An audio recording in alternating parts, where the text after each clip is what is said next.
महाभारत काल का एक ऐसा योद्धा जिसे देखकर भगवान कृष्ण के पसीने छूट जाते थे। महाभारत का युद्ध जिसमें अनेका एक योद्धाओं ने भाग लिया, सभी भगवान श्री कृष्ण से कम ही थे, लेकिन एक ऐसा योद्धा था जिससे खुद भगवान कृष्ण भी डरते थे। दरअसल वो कोई और नहीं, महाभारत को महज 3 बाणों में ही समाप्त करने का सामर्थ्य रखने वाला भीम पुत्र घटोत्कच और अहिलावती यानी नागकन्या का पुत्र बर्बरीक था। बर्बरीक ने बचपन में ही भगवान वाल्मीकि की तपस्या कर उन्हें प्रसन्न कर दिया था, जिसके चलते उन्होंने बर्बरीक को 3 बाण और एक धनुष दिया था।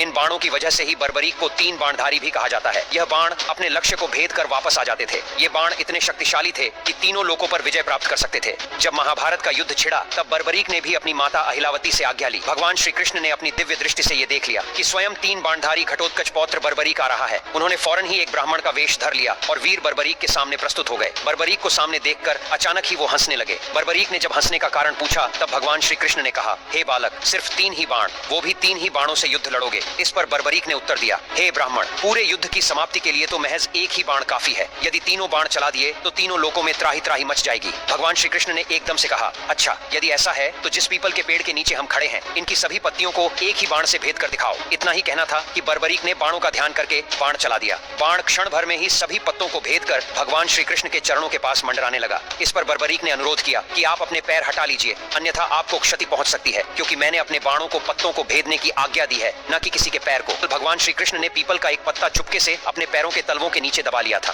ऐसे में महान बर्बरीक का भगवान श्री कृष्ण शीश मांग लिया और उन्होंने भी हंसते हंसते अपना शीश एक ब्राह्मण को दान में दे दिया।